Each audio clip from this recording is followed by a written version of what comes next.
In this video, I want to touch on a couple of tips to help you with getting organized. The more organized you are now, the more time you're going to save in looking for those misplaced files. That can quickly add up and save time, and time is money. If you already have a system in place, then these tips may give you an idea or two, or at worst, let you know that your current system is the best one for you, and hey, there's no need to fix what ain't broke, right? As you grow your business, you may have to make certain adjustments in your organizational habits, but at least ways you'll have something to adjust. The idea here is to just do it. Begin getting organized now, and as needed, make your changes. For example, I have a certain folder structure to keep all of my website and domain details organized. Let's go ahead and take a look at what I've got set up here. One of the folders on my hard drive is called My Sites, and inside of that folder, I've got a list of every single domain that I have in their own individual folders. For example, domain X would be site-X. Domain Y would be site-Y, and so on. And inside of each one of these folders, at a bare minimum, I have two more folders, and then a text document that contains all the login and additional details about that domain. Now, since most all of my websites are database-driven WordPress sites, my structure might be a little bit different than what you might need. But at least ways this will give you an idea to work with. But I've got two folders here, one named Images and one named Backup. That should be no different than your setup. You should always have a backup, whether your websites are WordPress sites or Joomla sites or just static HTML sites. You should always have at least a most recent backup and at least one prior backup. You may find the need to have more than just one prior backup, but at the bare minimum, have two backups in there, the most recent and the one prior. And in my backup folder here, I've got two more folders, one called Database, one called Files. And since my sites are a majority of WordPress sites, I have the need for a database folder. You may not. So again, that's totally up to you. But you should at the very least have one that says backup. And I've got a folder here for images. Any and all images aren't going to be scattered about in this folder for this domain name. They're all going to be stuck in here. And after a while, I may have those images organized inside of this folder to the point where I might have all of my Photoshop or PSD images in its own folder inside of here. I might have all of my sales page images in its own folder inside of here, and so on. Now, this guy right here, this is kind of the heart of my organized files.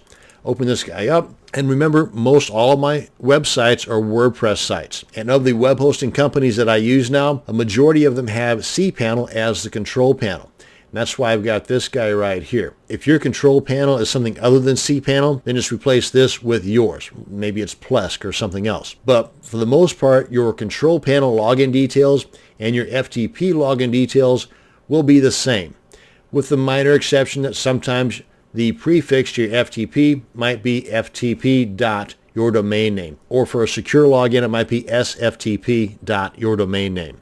But you're always going to have a username and a password.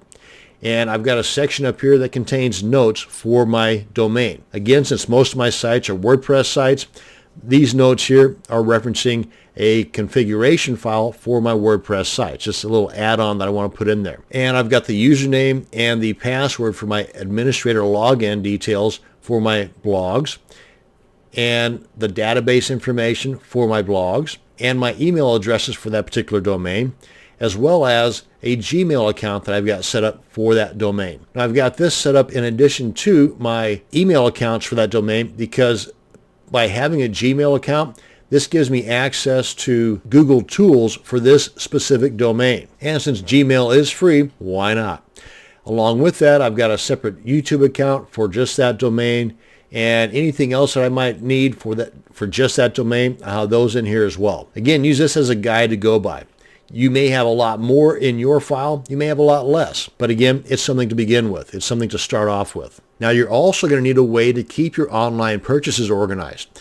First off, for me, I write down, yes, actual pen and paper, all of my online purchases. So every evening before I head to bed, I can review those must-have purchases that have never been used yet and see if I can or need to work them into my upcoming schedule. Also, I use RoboForm to keep track of all of my passwords for the products that are purchased, for the products that are protected within a membership site, and I have a folder structure on my computer for all my purchases. Let's take a look at that. Let's go ahead and back up here. And like the folder that I have on my hard drive that says My Sites that have all these guys in there, I've got another one named Online Purchases. And you can name yours whatever you want. Again, this is just to be used as a guide to go by.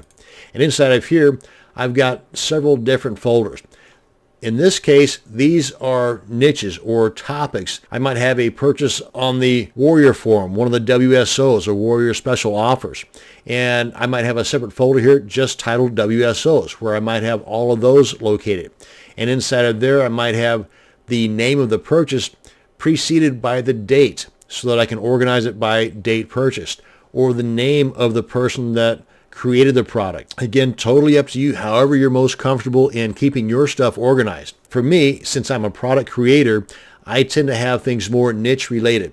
So if I purchase something off of the Warrior Forum or from JVZoo or just off the website in general, and it's niche related to AdWords or CPA or Kindle or LinkedIn, then I will put that purchase information in here. I will create a new folder just for that purchase information, and I will stick it in here, and I'll date it and put whatever other information I need that will allow me to quickly locate it. Because in Windows Explorer, I've got this little search option up here so that any keyword related to that particular purchase I can then use later on in the search function up here in Windows Explorer that will allow me to more quickly locate that particular product or that particular purchase. I should also mention that no matter how organized your files are, if they're not backed up somewhere, then you're taking the chance of losing everything. Now, at the very least, you should save your can't live without files somewhere outside of your computer, like on a thumb drive or an external hard drive. And these hard drives or thumb drives are so cheap nowadays, you're really doing yourself a disservice by not doing this, by not spending a little bit of extra money now so that you're not going to have to spend a whole lot of money and heartache later on if something bad happens to your files. Now, if you can afford it, you can get a couple of hard drives for inside your computer, similar to my setup. As you can see over here on the left panel, I've got the C drive. That's the default drive that came with the computer. And I purchased 2 additional hard drives, one that contains most all of my work and one that is specifically set up for backups. And I try to keep just the program installations on my C drive. That allows it to load faster. And all of my work and purchase downloads go into my H drive, with the exception of those guys that are downloaded to my documents or the download folders here. At which point, if need be, I will then either delete them from this or move them into one of my folders on my H drive so I can keep these guys as clean as possible. A lot of other folks do just the opposite. They'll pack up their C drive with all the same information because they don't have an additional hard drive. Again, it's totally up to you, personal preference. My main point here is to have a backup set up somewhere. Now, in closing, I want to mention that my folder structure examples and the use of Notepad works great for me. You may be fluent in using spreadsheet or mind mapping type programs, in which case you could put all the details of your domain and website files on a spreadsheet or on a mind map, and they would work 10 times better for you than in my examples. However you do it, just do it. Well, this should give you a good starting point for your own organizing structure. Remember, this is not meant to be a perfect solution, but something that can be adjusted as your business and ideas grow and change. Thank you very much for watching, and you have a great day.